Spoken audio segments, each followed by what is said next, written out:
Saya mulakan ya. Oke. A very good evening to our lecturer and fellow classmates. First and foremost, thank you for giving our group the opportunity to present today. We from Group 6 will be presenting on a topic that plays a major role in education, which is the use of formative and versus summative assessments in enhancing learning. Before we begin, let us introduce ourselves. Hi, I'm Christian Esther Anna Anthony Kasim. I'm a group leader for Group 6. I'm studying Bachelor in Education and major in Bahasa Melayu.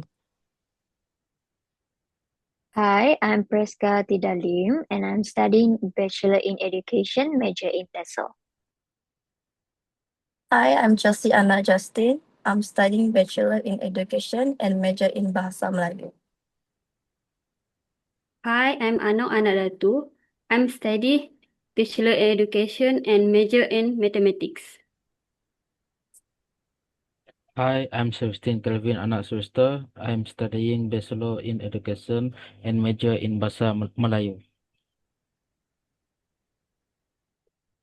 Each of us will be presenting different sections to ensure a clear and structured flow. Now, we will start with the objective of our presentation. Our presentation has several key objectives. First, to examine how formative and summative assessments influence student learning and academic performance. Second, to compare the effect of formative and summative assessments on students' motivation, engagement, and confidence. Third, to analyze the psychological mechanisms such as feedback, metacognition, and memory that make each type of assessment effective or ineffective. Fourth, to determine the extent to which formative assessment practices enhance students' understanding and long-term retention of content. Fifth, to evaluate how summative assessments contribute to accountability, grading, and overall evaluation of learning outcomes. And last, to identify best practices for integrating both formative and summative assessments to optimize teaching and learning. With that, I will go for introduction to the issue. Assessment is an essential part of the learning process. It allows teachers to measure students' understanding and to adjust teaching strategies when necessary. Formative assessment refer to a small and continuous evaluations conducted while learning is still taking place.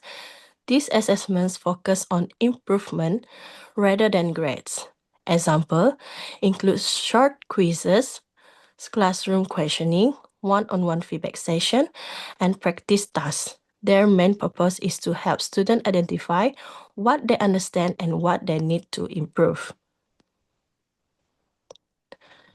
Summative assessment, on the other hand, is carried out at the end of a lesson or course.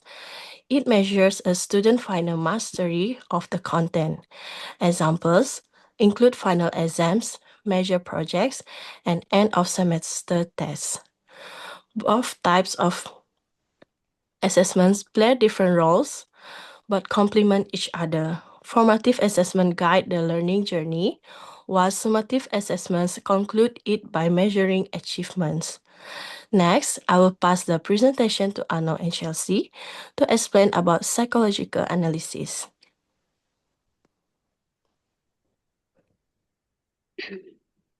Okay. Psychology analysis, cognitive process. First, let's look at cognitive process. Formative assessment helps students understand information better because they practice the cognitive many times. When students answer small quizzes or receive quick feedback, they can immediately see what they understand and what they don't. This repeated practice strengthens their thinking and help the brain process information more deeply. Meanwhile, summative assessment usually happen only at the end. Students might study everything at one before the exam. So they remember the information only for a short period of time. For a next slide.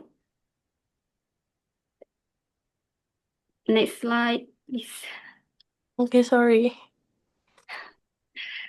Okay. Next is metacognition and self-regulated learning. Metacognition refers to thinking about our own learning. Formative assessment support this because students get feedback while they are still learning. For example, when a teacher gives a short quiz or checks student work, students can reflect and say, oh, I need to revise this topic, or I should change my study method. This helps students plan, monitor, and adjust their learning strategy. On, on the other end, summative assessment gives feedback only at the end. Students may not improve through the learning process because the test is already finished. Next slide is self-efficiency. Self-efficiency is a student's belief in their ability to success. Formative assessment help build confidence because students see small improvement over time. When they correct mistakes early and receive positive feedback, they can feel capable and motivated. But for summative assessment, the result can sometimes lower confidence. If a student gets a low mark, they may feel discouraged, especially if the exam is high-tech.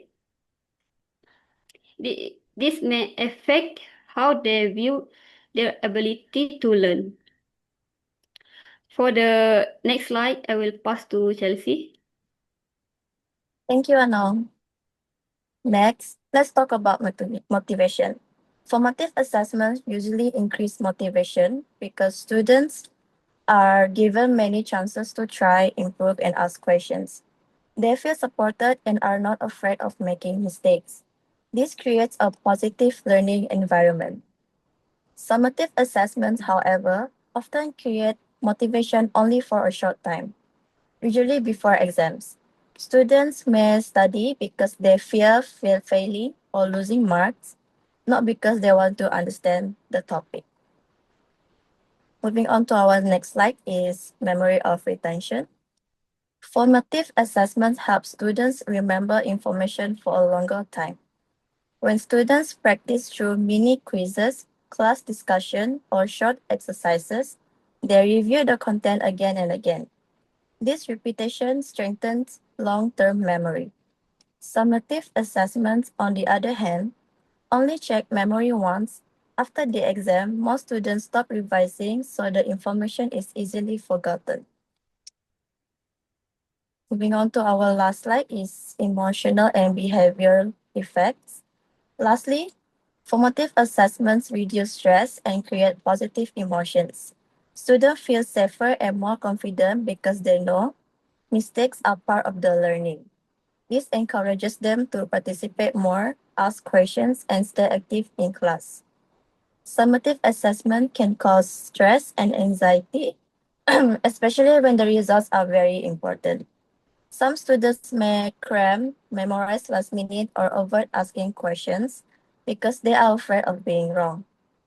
This affects their behavior and learning habits. That's all from me. Thank you. Thank you. Now we will proceed with practical recommendations and our findings. Can you hear me? Yeah. Okay. So I'm going to present a few practical recommendations on how to use formative versus summative assessments effectively. So the first one is for teachers. Teachers should include small and frequent assessment to monitor student understanding, like providing clear and detailed feedback to help students know exactly what to improve. And teachers should also clearly explain success criteria, like using rubrics, so that students know what is expected. And for the next one, for school and administrations, school should offer training for teachers on effective assessment practices, like time should be allocated for teachers to provide feedback, and high stakes exams should be balanced with smaller assessments. And the next one is for students, is students should make full use of feedback by revising their work and identifying areas they need to improve, and they should perform self-evaluations and develop consistent study habits. So for the next part is findings, our findings. The first one is student learning improved through formative assessment, which provide immediate feedback while decreasing student stress about academic performance.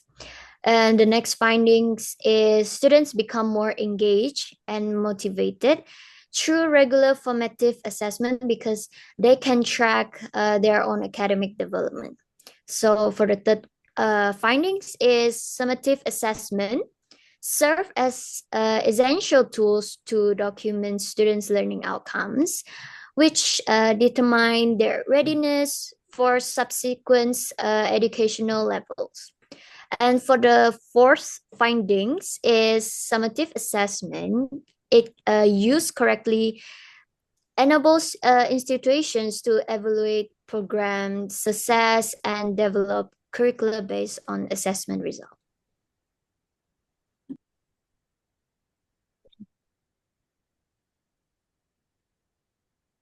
In conclusion, both formative and summative assessment serve important but different purposes.